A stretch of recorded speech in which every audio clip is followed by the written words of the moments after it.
E a partir de agora a gente vai falar sobre o ITIV, ou seja, sobre aqueles impostos que garantem a regularização do seu imóvel. Quem vai explicar tudo pra gente a partir de agora é a advogada especialista em direito imobiliário. Tenho a alegria de receber aqui a doutora Michele Maciel. Bom dia, seja muito bem-vinda. Bom dia, Ana, a alegria é toda minha.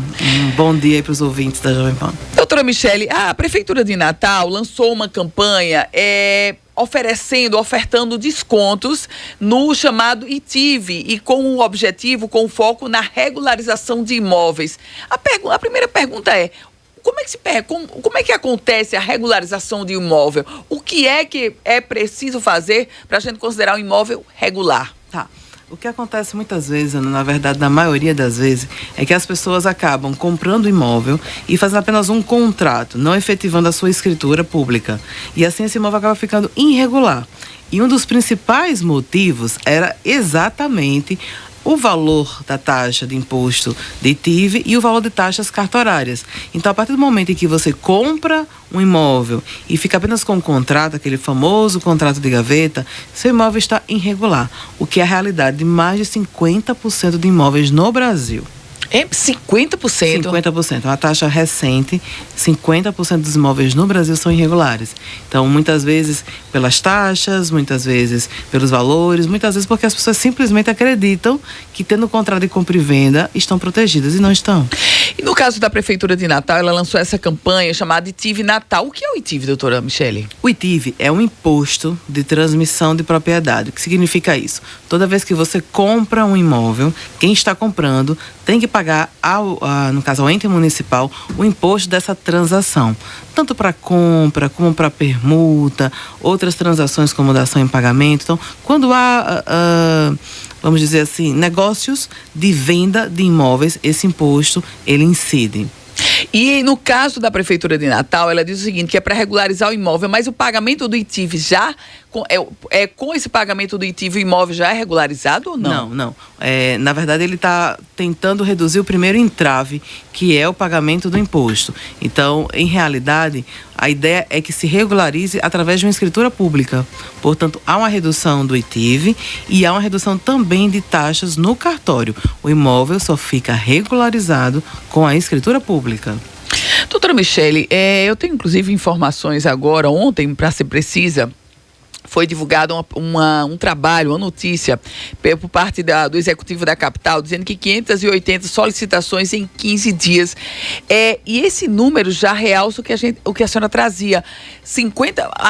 As pessoas não regularizam os seus imóveis evitando esses gastos, mas é um barato que pode sair muito caro, não? É um barato que pode sair muito caro. Então, assim, não existe, eu diria, exagero quando a Prefeitura fala que é um grande projeto de regularização, porque nunca se teve Executivo e Judiciário juntos para essa regularização.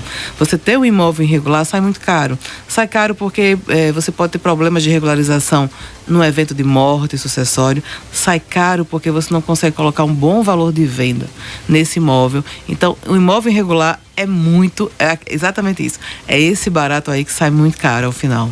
Aliás, o imóvel irregular você não pode nem financiar, né, doutora? Você não pode financiar. Então, isso, eu também estava lendo algumas reportagens sobre essa redução, e um ponto que foi colocado foi que, mas o município não vai deixar de ter receita agora? Sim, vai haver uma redução, mas a intenção é que ele vai acelerar o mercado imobiliário. Então, ele reduz uma receita, mas ele vai aumentar o quê? A aceleração do mercado imobiliário, e as pessoas que hoje têm imóveis que não podem vender através de financiamento, que a maior parte da população brasileira compra através de financiamento imobiliário, né, através de financiamento bancário, vai agora poder fazer. Então, na realidade, é uma redução agora que vai gerar um aumento grande de arrecadação no futuro. Essa é a intenção. Então, como o mercado já está aquecido, é até para que essas pessoas que hoje estão adquirindo novos imóveis já aproveitem esse momento para fazer a regularização. Ouvindo a senhora falar, eu me lembrei de um instrumento que as pessoas usam muito, chamado contrato de gaveta. O que é o contrato de gaveta, doutora Michele? E ele é viável em algum momento? O contrato de gaveta, eu diria que é muito comum. Não, ele não é viável. O contrato de gaveta, as pessoas fazem, acreditam muito, isso é muito comum no meu escritório. Não, mas eu tenho aqui o contrato, está assinado, olha, o imóvel é meu. Não, o imóvel só é seu quando ele está registrado no cartório do imóvel. Então, se, por exemplo, Michele vende imóvel na Ruth e Michele tem qualquer situação em que ela tenha, por exemplo, um débito, esse imóvel pode ser o quê? Bloqueado. E a Ana Ruth vai perder o investimento. Então, por isso que o contrato de gaveta é tão perigoso. Então, não é... Quer dizer, um contrato de gaveta não garante que aquela dívida do imóvel, ela passou de uma pessoa para outra. Isso não. Não. Ele não é reconhecido. Não é reconhecido. Então, quem tem um contrato de gaveta, ele não está seguro. Ele não está estável. Por isso que essa é uma oportunidade muito interessante para quem já está nessa situação. Comprou um imóvel, mas ficava muito caro, pagar ITIV, cartas, pronto, vamos agora regularizar. Porque assim você garante. O contrato de gaveta, ele deixa em segurança para todos os lados. Porque você, enquanto é apenas um promissário comprador ou um comprador, você não é proprietário desse imóvel. Você só é proprietário com registro. Eu bato muito nessa tecla. Então, as pessoas não têm nenhuma segurança com o contrato de gaveta. Aí chegou uma pergunta bem interessante do ouvinte aqui no WhatsApp. Ele diz, qual é a diferença do registro do imóvel para a escritura do imóvel? Interessante, verdade. A escritura é o ato onde a gente lavra, tentando explicar aqui para o ouvinte.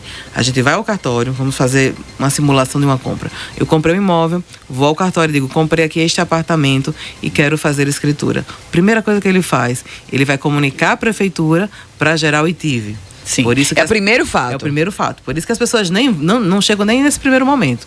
Então, é gerado o ITIV, é feita uma avaliação do imóvel, é pago o ITIV. Retornado para o cartório, ele vai fazer o quê? Ele vai gerar a escritura pública, aquele documento que a gente está acostumado a ver, que é o documento público do imóvel, tá? A escritura, você fica lá com ela em mãos.